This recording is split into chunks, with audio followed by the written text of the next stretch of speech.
Hi, and welcome to Jam-Packed Business Made Easy. My name is Jam Anderson, and I'm the CEO of Jam AI. And today, we're practicing exactly what we teach.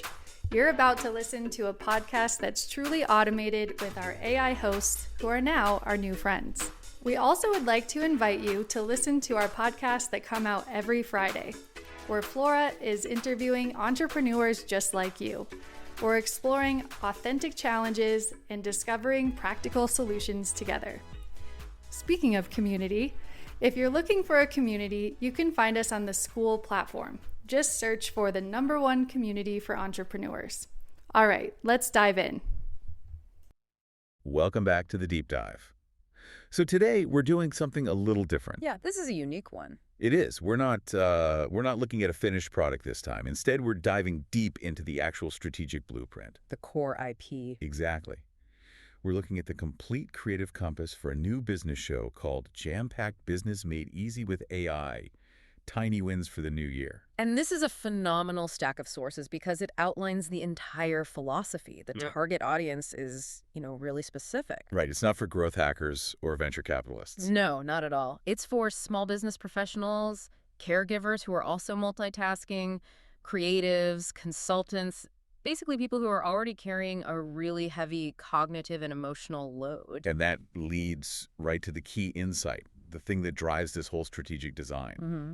The team behind this, they realized most people start the new year completely drained. Totally overwhelmed. They set these massive, unsustainable resolutions.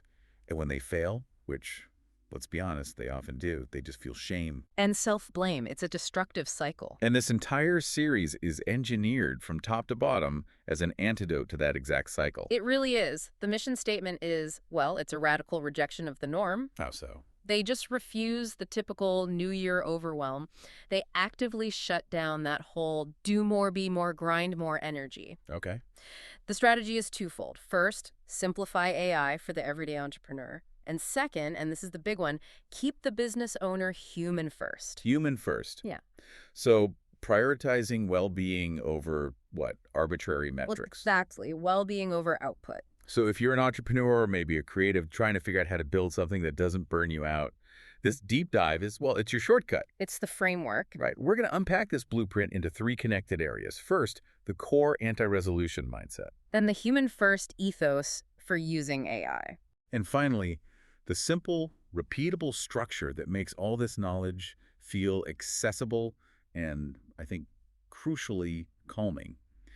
So let's start with that first idea. The core philosophy. They're calling it the anti-resolution movement. Right, and it's not just some cute phrase, it's a structural necessity. Like necessity. Yeah, if you want sustainable change, you have to shift the focus from intensity to intention. The notes use this term anti-resolution energy. Which means? It means they're not selling these giant radical transformations. They are selling clarity over chaos, small steps, sustainable wins. That sounds great in theory, but when you look at, traditional business advice, it's all about big, intense effort. It is. So how do the sources justify this focus on tiny wins as a strategic business decision? Well, this is where they lean really heavily into behavioral science, specifically the whole mechanism of compounding microaction. Okay, break that down for us. Think of it less like launching a spaceship, a massive one-time explosion of effort. Right, something that requires huge resources. Exactly. Think of it more like This audio was created with podcastle.ai. That requires huge resources. Exactly. Think of it more like tending a small, reliable garden. It's about patience and consistent watering, not a catastrophic blast. These small shifts, they reduce the psychological barrier to entry. Which means the listener is more likely to actually do it. Far more likely.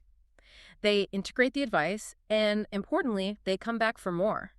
The team gets that tiny changes are the real engine of lasting change. Okay, so if they're avoiding that overwhelming effort, then they must have to completely overhaul how they even define success. They do. If success isn't 10x growth or, optimizing every second of your day, then what does a win even look like in this blueprint? Success is redefined as emotional relief and stability. Emotional relief. Yes.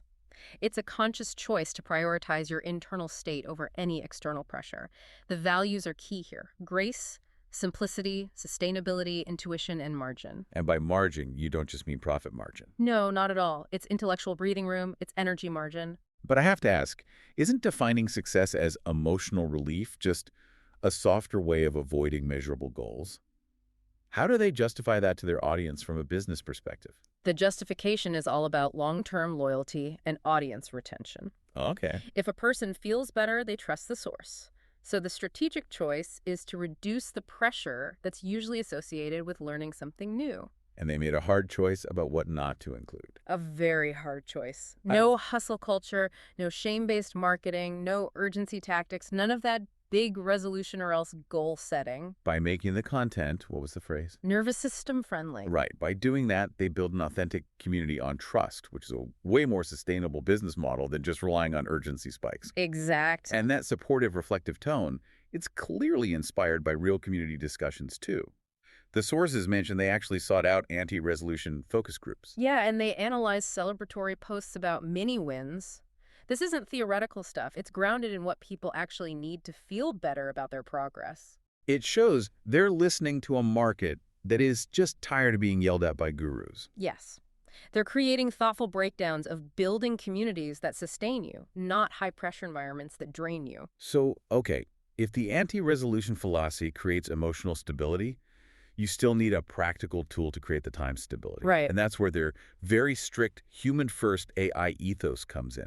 That's section 2. This section is so important. It defines the strict boundaries for how they even talk about technology. AI is framed only as a supportive assistant. Only. A tool for clarity, for relief, for possibility.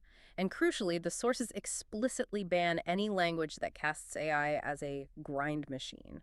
Or a replacement for people. Or a replacement for human skill, or something that drives speed addiction or depersonalization. It's there to serve the human's time and energy, not dictate the pace. The priority list for any AI workflow they discuss is, it's really telling. It has to support clarity, sustainability, well-being, and boundaries with the tech. The content has to be grounded in that human-first use. It's a deliberate act of slowing down the hype cycle. And that leads to the non-negotiable rule for the content creator. The big one. Any AI concept or workflow they explain has to be doable by the listener in 10 to 15 minutes, max. That's not just about accessibility, is it? No, it's about control.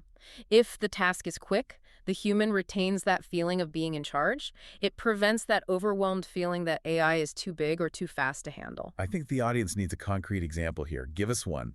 Jargon-free, tiny win AI task from the notes that actually fits that 10 to 15-minute rule. Okay, a great one is think about the tasks that drain the most emotional energy just from sheer repetition or volume. Like sorting through feedback. Exactly. The content often covers using a simple AI tool to instantly synthesize, say, a week's worth of social media comments or emails, or even long client discovery call transcripts. And turn it into what? Into a single, cohesive FAQ sheet or a bulleted list of emerging client needs. That's a perfect example.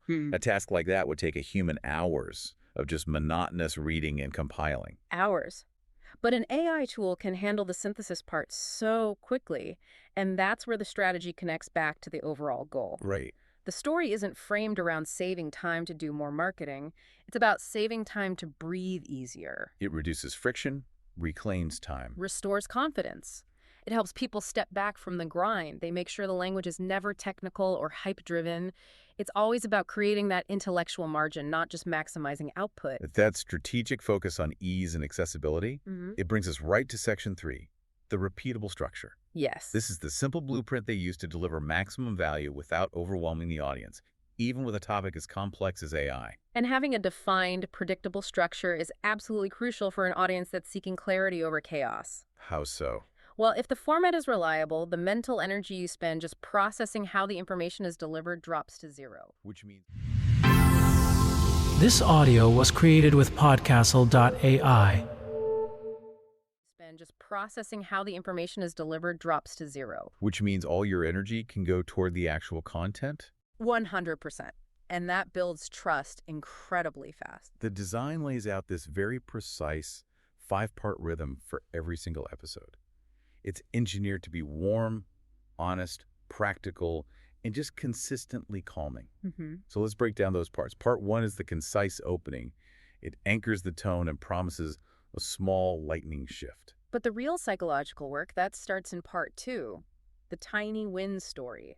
It's only 2 to 4 minutes long. This is the relatable element. Highly relatable. It's often a real-world observation from a listener or maybe the host, and its strategic position is key. Why put it before the core content? Because it lowers the listener's internal resistance. It proves the concept is achievable before the learning even starts. The lesson is always, progress is quiet, it's not loud. That makes perfect sense. You build belief first, then you deliver the how-to. Exactly. So that's followed by the core learning segment. AI made simple, 3 to 5 minutes. This is the tactical part. Right, where they explain one simple AI concept, and they're rigorously sticking to those 10 to 15-minute human in control rules. And then comes what the notes call the most strategic part of the whole blueprint, the reflection. Yes, for 2 to 3 minutes, this is the critical mindset reframe.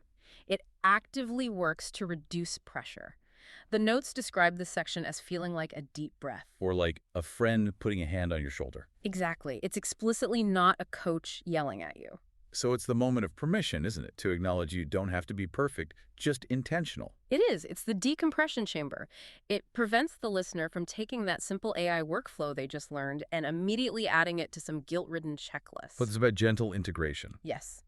It teaches them to integrate the concept gently, focusing on nervous system regulation and sustainability over just immediate scale. And then finally, part 5 is the soft close, a quick 30 to 60 seconds. Yeah, no heavy-handed sales pitch. Just acknowledgement and a gentle invitation to their supportive ecosystem if the listener wants to explore more. That whole structure is just brilliance in its simplicity. It is. It guarantees the audience leaves feeling relieved and capable, not burdened with more homework. And you can see how that philosophy translates directly into content that just sells ease. The titles alone drive engagement by promising simplicity and psychological safety. Like what? Things like your anti-eye resolution, choosing one tiny shift instead of 20 big goals, or how to build a gentle AI routine you'll actually keep. The simplicity is the strategic hook. It is. And that synthesis of intent and execution, that's the major takeaway here. The strategic design proves that intentionality really does win over intensity. By focusing on tiny, sustainable micro-actions. And by redefining business success as emotional relief and stability, the show creates a sustainable content model and a genuinely compassionate resource. The sources really prove that effective strategic marketing doesn't require shame or urgency or overwhelming complexity. It just requires clarity. Clarity, consistency, and compassion, all delivered in a friendly, reliable structure. It basically removes the guilt from the growth journey. Which is exactly what busy professionals crave. When you look at all of the strategic notes together, the mission wasn't just to teach AI, it was to use AI as the simplest path back to yourself. So with all that in mind, here is a final provocative thought for you to consider based on this blueprint's influence. If the single greatest goal for your next big project or initiative, personal or professional, was simply to achieve less chaos, rather than targeting 10x growth or complete optimization, how would your entire plan, and specifically your relationship with and your use of technology, how would that fundamentally change? Think about the margin you could intentionally create. This audio was created with Podcastle.ai.